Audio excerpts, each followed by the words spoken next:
Hello there and welcome to my top 10 favourite actors of all time. That's right, favourite, not best. I will say right up front that if this was best actors, it would be a completely different list. The range of some of the actors here, admittedly, only stretches so far. I could not, in good conscience, make the claim that most of these are better than the likes of, say, Daniel Day-Lewis. That's right, no Daniel Day-Lewis on this list. However, if this was a best list, he would be at number 2. Truly one of the greatest actors of all time, but he doesn't always necessarily make the kind of movies I'm drawn to for whatever reason. No, these are my favourites. They are the actors that I most gravitate towards, who, no matter what they are in, I'm going to want to watch it. A lot of them don't take themselves too seriously, which is partly what makes them endlessly watchable. To a large degree, you know what you're going to get with each of them, but what they bring just happens to be something I really enjoy watching. So yeah, these are my favourite actors. They might not be yours, but let's try to keep it civil in the comments section. And with that in mind, do let me know who your own top 10 favourite actors are in the comments. And while you're at it, hit that like and subscribe button and don't forget to click the notification bell so that you don't miss out on any great content in the future. Now, this video is part of a series of videos I've been doing with a few other guys. We've already done our top 10 directors and our top 10 actresses, so do check them out if you haven't done so already. But yeah, joining me once again are Jack Petrie, Clayton over at Ages of Film, and Jason Nike, aka Backtrack Cinema. So once you've watched this video, do head on over to their channels and watch their videos as well. But right now, let's get into my top 10 favourite actors. Starting with number 10, it's Michael Keaton. Keaton started out in comedy, but like many comedians, he refused to be pigeonholed, often taking roles that, while certainly humorous, also had a lot of dark edges to them. Beetlejuice was tailor-made for his particular comic sensibilities, so much so that it now seems impossible to imagine anyone else in that role. However, the ghost with the most is a character that he and Tim Burton had free rein to take in any direction. It didn't come with a built-in audience that had preconceived notions about who or what it should be. So Keaton had a monumental challenge on his hands when it came to bringing one of the most iconic comic book characters to the screen. He didn't meet anybody's preconceived notions about who should be playing Bruce Wayne, let alone the Dark Knight. And that was reflected in the 10,000 signature petition sent to Warner Brothers to have him removed from 1989's Batman.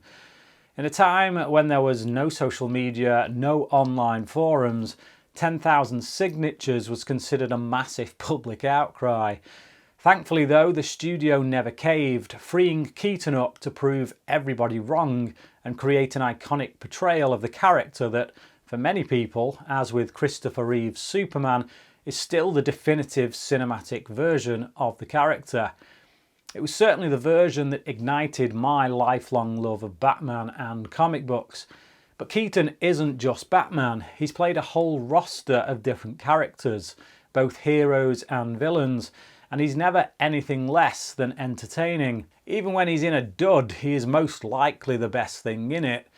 And even in a film like Multiplicity, he is able to play multiple versions of himself, all playing off of each other, showing a tremendous grasp of timing. I could watch Keaton all day. Number 9 is Tom Cruise.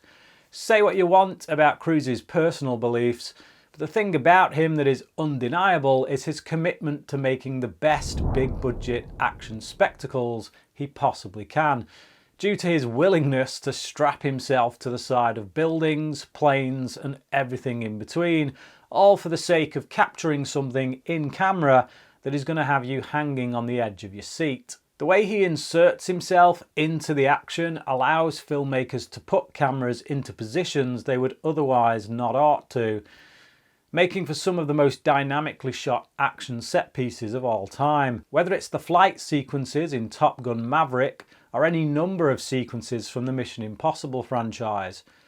Because of this, I know that I'm going to be entertained by any film with Cruise's name above the title, but he's not merely just an overpaid stuntman who runs an awful lot.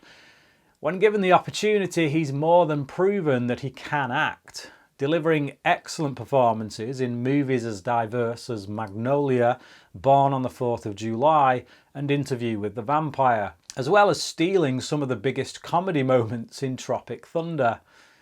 Cruise certainly should not be underestimated. No matter what film he has in the pipeline, it's a pretty safe bet I'll be watching it come opening weekend. The term movie star is determined by the ability of a particular actor alone to raise such interest that it drives a film to box office success. Cruise has to be one of the few actors left who can do this, precisely because people go wanting and expecting to see whatever crazy-ass stunts he's gotten himself into in his latest blockbuster. Number 8 is Clint Eastwood. Eastwood has lost much of the star power he once had, particularly with younger audiences, but in a world that increasingly tries to make movies that don't offend a certain contingent of liberal audiences, much of Eastwood's filmography genuinely feels like a much-needed shot in the arm. Is he the best actor in the world? No. And if this was a top 10 best list, he wouldn't have made the cut. He has mostly played slight variations on the same character throughout most of his career, but it's a character that he's good at, and there's a certain level of comfort in knowing what you're going to get with one of his movies. A tough, grizzled, no-nonsense straight-talker who does not suffer fools gladly. It is a character that flaunts authority with complete irreverence, and because of that, it's always highly entertaining to watch. Eastwood doesn't always paint such a character as being right so much as necessary, often as a response to a society that needs a good swift kick up the arse as it becomes more and more amoral. Whether it's a nameless drifter visiting judgment upon a town in High Plains Drifter, Detective Callahan breaking the rules in order to bring to justice those that the legal system has spared due to its soft approach in Dirty Harry, or an old veteran taking vengeance against a racist gang for a brutal attack against a Korean family in Gran Torino. It's a certain shtick that is inherently Eastwood, but it's precisely that kind of shtick that I'm after every time I come to one of his movies, and Eastwood's dry, deadpan delivery is precisely what makes it so iconic. Number 7 is Brad Pitt. There are 2 actors on this list that I just love for their comic timing, and Brad Pitt is definitely one of them. We'll get to the other soon enough, but for now, let's talk about Pitt. The highly entertaining and extremely underrated movie Bullet Train works almost entirely on Pitt's comedic skills, particularly his facial expressions and physical comedy. The way he reacts to the people and situations around him is just hilarious to me. And this is equally true of other movies such as True Romance, Inglourious Basterds, and the recent F1, still one of my favourite movies of 2025. He takes credit for playing my favourite Tarantino character in the film Once Upon a Time in Hollywood, which I could just watch all day. I only recently found out that he's actually getting his own movie as that very character, written by Tarantino and set to be directed by David Fincher. All I can say is, sign me the heck up for that. Along with Pitt's comedic ability, he's very good at playing crazy. Just check out 12 Monkeys to see what I'm talking about. And seeing his slide from cocksure detective into a broken man, all within the space of a few minutes in Seven's nail-biting climax, is definitely a showcase of his talent that proved early on that he was more than just the latest pretty boy movie star. Number 6 is Colin Farrell. In Bruges, as anyone who really knows me will tell you, is one of my absolute favourite movies. A big reason for that is Colin Farrell's portrayal of its central character. It was this particular role that first made me aware of just how good Farrell is as an actor. For a long time, he felt like one of those actors that the studios were trying to force upon the cinema-going audience as the next big movie star. because he just seemed to come out of nowhere and then was in everything. And I think because of that, I felt a certain sense of demand avoidance as far as loving him was concerned. But then I watched In Bruges, and that's when it hit me how good he was. I didn't just see someone acting, I saw the character he was playing. And the character he was playing moved me to tears. Often tears of laughter, but also tears that were the result of feeling something on a much deeper, sympathetic level for this man that had done something so heinous and was now breaking under the enormous weight of the guilt he was now carrying. Since then, I paid much closer attention to Farrell as an actor, and time again, he has not disappointed. He only had a few short scenes in The Batman, but he stole every single one of them, disappearing behind a ton of prosthetics, changing the way he moved and speaking with an accent that made him completely unrecognisable. The first time I learned it was Colin Farrell, I was shocked. He went on to make the character something truly special when the Penguin was given his own TV show. And on the subject of TV shows, he was easily the best thing about Season 2 of True Detective. Add to that some phenomenal performances in The Beguiled, The Killing of a Sacred Deer and The Banshees of Inisherin, and it's safe to say that Farrell has gone on to become an actor whose name alone is enough to get me to pay the ticket price. Number 5 is Matthew McConaughey. Alright. For the longest time, McConaughey was either the stoner goofball or the guy that leaned against things in posters for various sappy romantic comedies. Sure, occasionally he'd pop up in a decent John Grisham movie here, an underrated Spielberg movie there, but on the whole, his career wasn't really showing the fruits of its promise. We all knew he was a good actor, but he was squandering it. He wasn't taking it seriously, and then came The Reconnaissance. And when it came, oh boy did it come. Suddenly, after years of coasting and some time away from the screen, he came back with all the fervour of an actor who meant business, who saw value in the work, in the roles that he picked. The Lincoln Lawyer, Bernie, Mud, Dallas Buyers Club, Interstellar, The Wolf of Wall Street, and perhaps the greatest role of his career in True Detective. Now, when McConaughey has a new film on the way, I get excited by it. I get excited by an actor that not only loves what he is doing, but is clearly connecting to the roles he is choosing. It also really helps that I just love the guy as a human being. He's an interesting guy with an interesting story. After reading his autobiography, I got much more of a sense of who he is as a person, and I see that in the choices that he makes on screen. That's why he's one of my favourite actors. He's a dude, one of those guys I feel like I could quite easily go down to the pub and talk with for several hours. His performances can be super intense and yet filled with warmth, and I'm just so happy that he was able to turn the ship around and start heading in a different direction, because without it, we would have missed out on some of my favourite performances of the last 15 years. And number 4 is Brendan Gleeson. Brendan Gleeson is one of those actors who has just been around for a very long time. He seemed to show up all the time in small roles, but in a way that made you notice him. Oh, it's that guy again. It seemed to take an awful long time before he was landing major top billing roles. And by the time he was getting them, you were kind of left wondering, why did it take so damn long? Because the dude is just a phenomenal actor. Very good at playing the big softy, but also equally brilliant at playing the guy you don't want to mess with. Gleeson is able to take dialogue and intuitively make it work in such a way that a ton of subtext shines through. His greatest role for me is in the film Calvary, which is a film I get so much out of, in which Gleeson hits just every emotional beat to perfection. As with Colin Farrell, In Bruges is the film that made me fall in love with him as an actor, but it was Calvary that solidified him as one of my absolute favourites, and that has been maintained with everything I've seen him in since, from Harry Potter to Paddington 2 and The Banshees of Inisherin. Number 3 is Denzel Washington. Washington is pure class. He's definitely the kind of actor who elevates the material.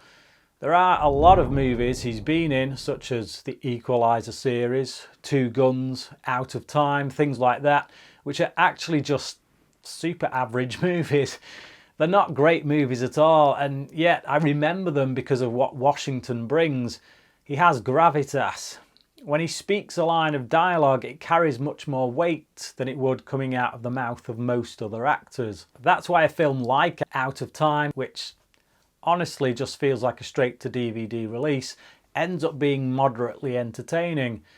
He's often larger than life, chewing up the scenery in films like Gladiator 2 and Training Day, the latter of which only ends the way it does because of Washington's insistence. Originally, his character was set to get away at the end, but it was Washington who insisted that he die because the wages of sin is death. I felt that was the right way to go, and I'm glad they went with Washington's intuition on that one. My favourite performance from him is in the film The Hurricane, about real-life boxer Reuben Hurricane Carter, who was falsely imprisoned for a murder he didn't commit. It's a great film all round, to be honest, but it should have landed him a Best Actor Oscar. If Washington is to be believed, and I've no reason to doubt him, he's going to be stepping back from movies over the next few years, maybe even for good, as he leans into his work with the church. I wish him all the best in that regard, but I don't deny his presence will be sorely missed on the big screen if he truly does quit. Either way, purely in terms of his screen legacy, he leaves behind an impressive body of work that often speaks to me in a multitude of ways. Number 2 is Ryan Gosling. As previously stated, there are 2 actors on this list who, for me, just have the perfect delivery in terms of comedic timing. Brad Pitt was the first, Ryan Gosling is the second. This guy just cracks me up no end. It helps that he has a willingness to play characters who, let's just say, are not quite the sharpest tools in the box. He also manages to produce some of the best on-screen chemistry with whoever he's playing against, whether it's the multiple roles he's played alongside Emma Stone, Russell Crowe in The Nice Guys, or Emily Blunt in The Fall Guy. There's an easy charm that Gosling exudes that is completely disarming due to how unthreatening he appears. And yet, when he needs to, in films such as Drive and The Place Beyond the Pines, he's able to tap into something that suggests someone far more dangerous and volatile than the likes of Ken in 2023's Barbie. Since the mid-2010s, he's made all the right choices. There's not a film he's made in the last decade that I haven't loved, or at the very least liked on some level.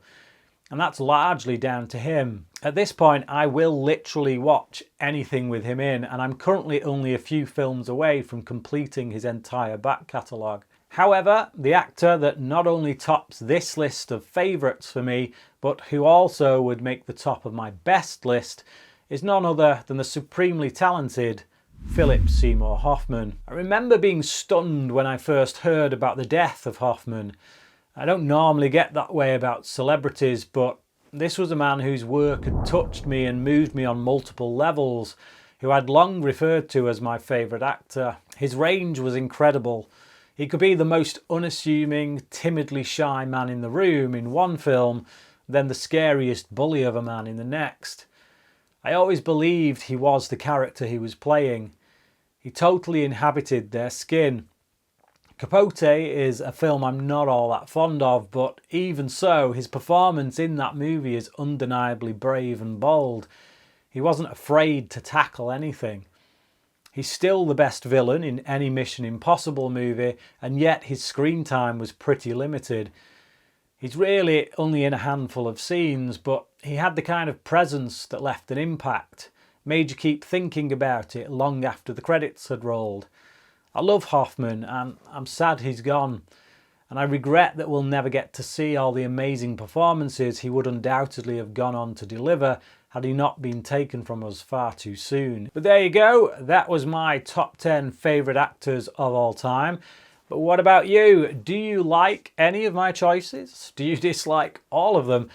Let me know in the comments section, and let me know what your own personal top 10 might be. Do check out the other guys' top 10 videos. That's Jack Petrie, Ages of Film and Backtrack Cinema. Also, if you haven't done so already, don't forget to smash that like button, click subscribe and hit the notification bell so that you never miss out on content from this channel. But for now, thanks for watching, and until next time, cracking.